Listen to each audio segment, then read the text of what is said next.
हमारे आरक्षित श्रेणी के सांसद क्या कर रहे हैं? जो आरक्षण कोटे के अंदर केवल आरक्षित सीटों पर ही चुनाव लड़ाए जाते हैं राजनीतिक पार्टियों के द्वारा, फिर भी वे अपने समाज के हितों में काम क्यों नहीं कर पाते? इसी पर हमारा एक विचार लेख प्रस्तुत है, कृपया इसे ध्यान से सुने और समझें। आरक्षित वर्ग के 55 सांसद बीजेपी को झुका क्यों नहीं पाते? लेखक, अधिवक्ता एवं सामाजिक चिंतक कमलेश कुमार मित्रा। भाइयों और बहनों, जब तेलुगु देशम पार्टी के 16 सांसद और जदयू के 12 सांसद मिलकर केंद्र सरकार को अपने राज्य के हित में झुका लेते हैं, तब मन में एक कड़वा सवाल उठता है। काम है तो फिर उसी भाजपा के पास अनुसूचित जाति और अनुसूचित जनजाति के कुल 55 सांसद हैं, जो संख्या में टीडीपी जोड़ जेडीयू से 2.5 गुना अधिक है। फिर भी ये 55 सांसद न तो अपनी जातियों जनजातियों के लिए विशेष पैकेज मांग पाते हैं, न संविधान की 9वीं अनुसूची में नई गारंटी डलवा पाते हैं, न SC/ST एक्ट को और मजबूत करवा पाते हैं, और न ही प्रमोशन में आरक्षण व बैकलॉग की रिक्तियों को भरने के लिए कोई अलग से 50-60 हजार करोड़ का फंड ही पास करवा पाते हैं। ये क्यों हो रहा है? सत्ता का गणित बनाम समाज का गणित। चंद्रबाबू नायडू और नीतीश कुमार जानते हैं कि उनकी संख्या कम है, इसलिए उनकी कीमत बहुत है। भाजपा को उनकी जरूरत है, इसलिए वे ब्लैकमेल नहीं बल्कि बार्गेनिंग पावर का इस्तेमाल करते हैं। वहीं 55 दलित आदिवासी सांसदों की संख्या ज्यादा है, इसलिए उनकी व्यक्तिगत कीमत कम है। भाजपा को इन 55 की जरूरत नहीं, बल्कि ये 55 भाजपा की जरूरत है।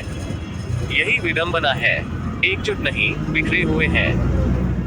टीडीपी के 16 सांसद एक ही राज्य, एक ही भाषा, एक ही नेता के पीछे खड़े होते हैं। जदयू के 12 सांसद भी नीतीश कुमार की एक आवाज पर चलते हैं, लेकिन हमारे 55 सांसद उत्तर प्रदेश के चमार, मध्य प्रदेश के वाल्मीकि, राजस्थान के जाटव, बिहार के पासवान, महाराष्ट्र के मातंग, छत्तीसगढ़ के गोंड, झारखंड के संथाल, सब अलग अलग उपजाति, अलग अलग राज्य, अलग अलग नेता। एक मंच पर आ जाए तो सरकार हिल जाए, पर एक मंच पर आते ही नहीं। टिकट का डर और पद का लालच।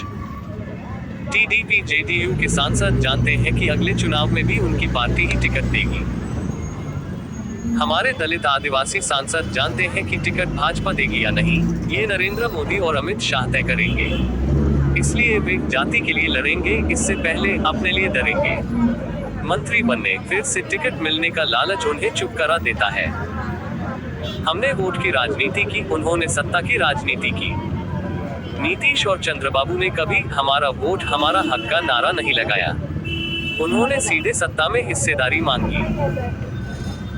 हमने सदियों से वोट दो, सम्मान लो का नारा लगाया, पर सम्मान के बदले सिर्फ प्रतीकात्मक सम्मान मिला। कोई रामनाथ कोविंद राष्ट्रपति बना दिया, कोई द्रौपदी मुर्मू बना दिया।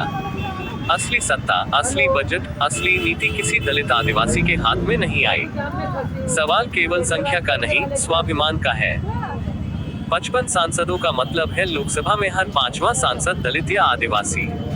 अगर ये 55 एक दिन संसद में एक साथ खड़े होकर कह दें, SC/ST सब प्लान का पैसा अलग खाते में डालो, बैकलॉग भरने के लिए विशेष अध्यादेश लाओ, निजी क्षेत्र में आरक्षण का कानून लाओ, वरना हम वोटिंग से बाहर चले जाएंगे, तो देखते देखते सरकार को झुकना पड़ेगा। पर ऐसा होगा नहीं, क्योंकि हमारे सांसदों को अपनी कुर्सी अपनी जाति से ज्यादा प्यारी है। अंत में एक कड़वा सच, जिस दिन दलित और आदिवासी सांसद ये समझ जाएंगे कि उनकी ताकत उनकी संख्या में नहीं, उनकी एकजुटता में है, उसी दिन टीडीपी के 16 और जेडीयू के 12 नहीं, बल्कि हमारे 55 सांसद दिल्ली की सत्ता को झुकाने लगेंगे। तब तक हम सिर्फ तालियां बजाते रहेंगे कि हमारी सरकार है, जबकि सरकार किसी और की चल रही है। जय भीम रॉक, जय जोहार रॉक, जय संविधान रॉक। अधिवक्ता कमलेश कुमार मित्रा, सामाजिक न्याय आंदोलन से जुड़े वरिष्ठ चिंतक। 23 नवंबर 2025।